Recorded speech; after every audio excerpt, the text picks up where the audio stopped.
Hi guys, this is Allison. I apologize for doing this with my car in the background, but I am waiting for my daughter's volleyball game to start.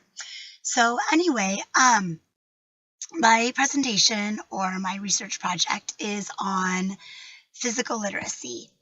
And physical literacy is an integral component of a quality physical education curriculum.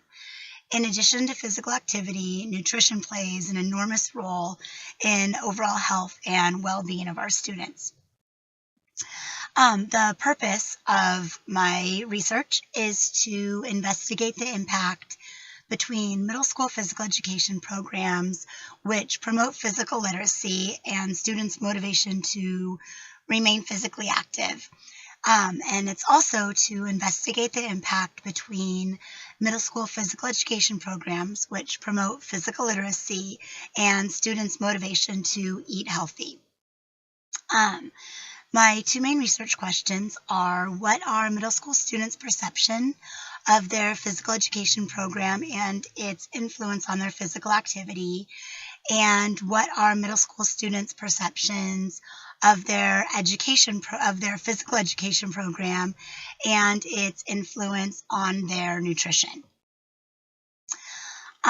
For my values, well, my own education, values, and lifestyle have not only provided me with the good fortune of being a role model for my students, but have also inspired me to lead a healthy lifestyle and portray a positive example for my own children, family, and friends.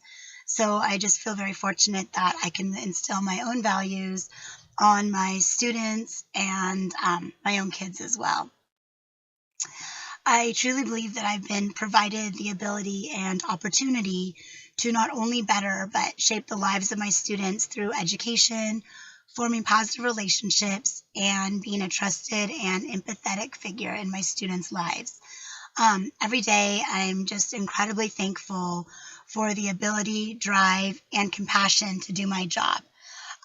It's a blessing not only positively to change lives, but to shape the lives of our future.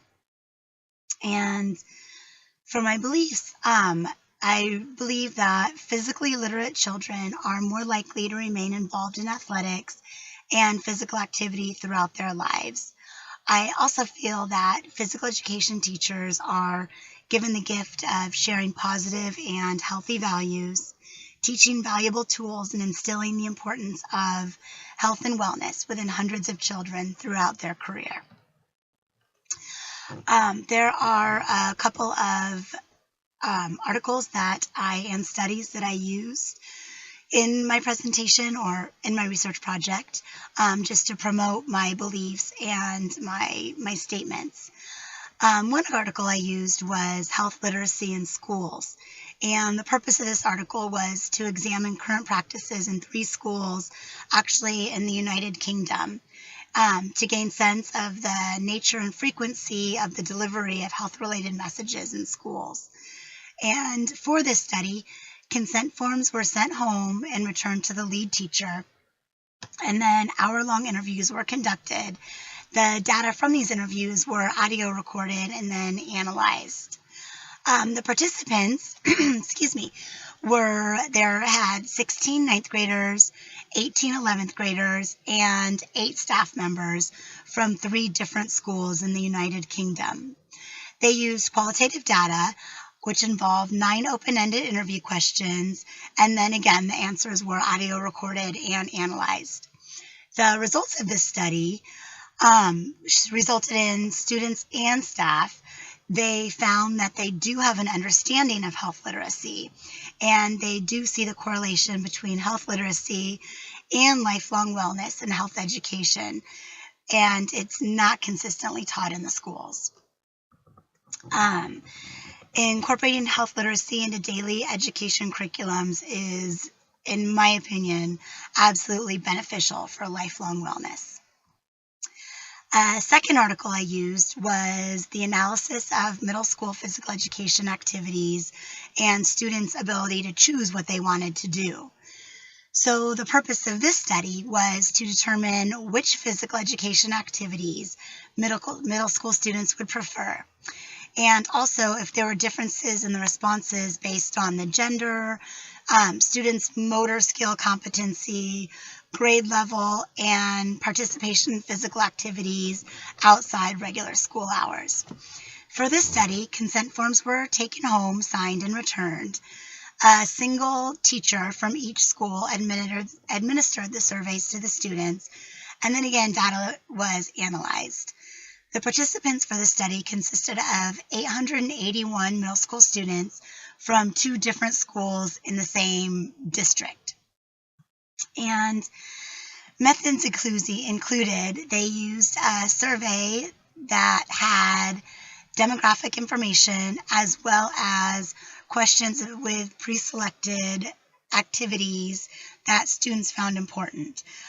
There were also places for the students to record or write down other activities that interested them. The results indicated that multiple factors must be considered when planning a middle school PE curriculum. There must be a wide variety of activities offered, which included scaling options as well as challenges for students who were naturally gifted in these sports, or just things to keep them doing their best and pushing them to do best. And teachers really needed to make learning enjoyable.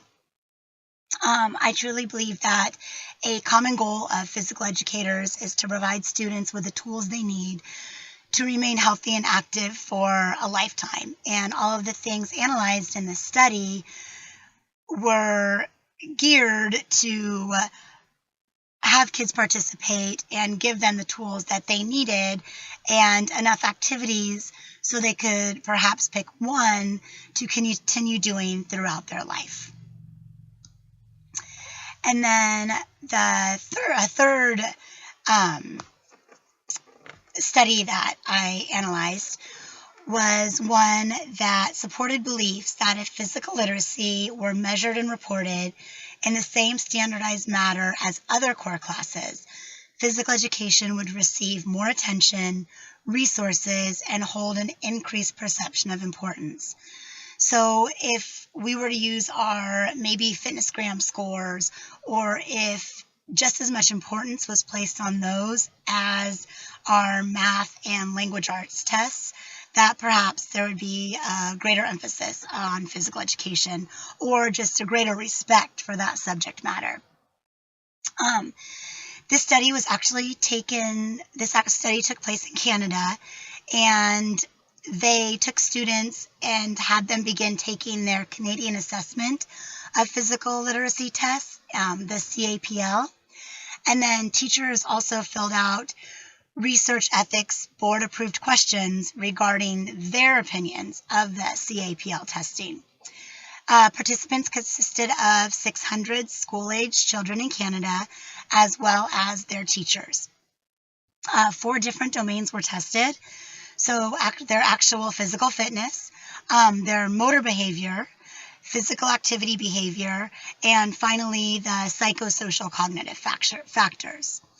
The results of this test, they indicated that many children today lack basic skills, knowledge, and physical activity behaviors needed to lead healthy, active lifestyles. So I feel that other countries would greatly benefit from adopting the same ideals and similar assessments to better our children's knowledge of physical literacy and create a more reputable title for physical education.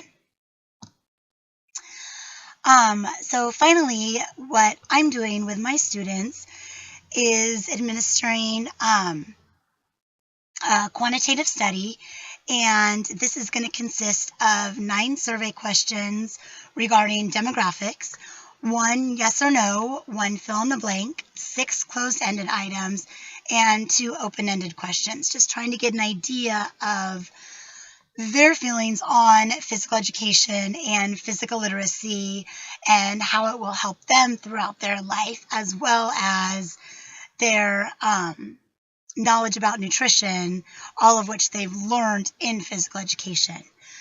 To do this study, first of all, it must have been approved by a university professor, and I am recruiting 7th and 8th graders from my health classes.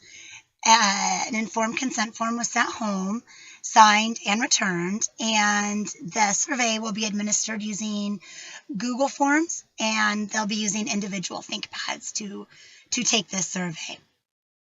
So participants, once again, 7th and 8th grade male and female students in a 7th grade health class and 8th grade health class, all attending the same school in San Diego County. So I'm really looking forward to seeing these results and continuing on with the next 2 chapters. Oh, also included is 19 Likert scale questions, so 10 pertaining to physical education and 9 to nutrition. All right, guys, we're almost done. Have a great rest of your week. Thank you.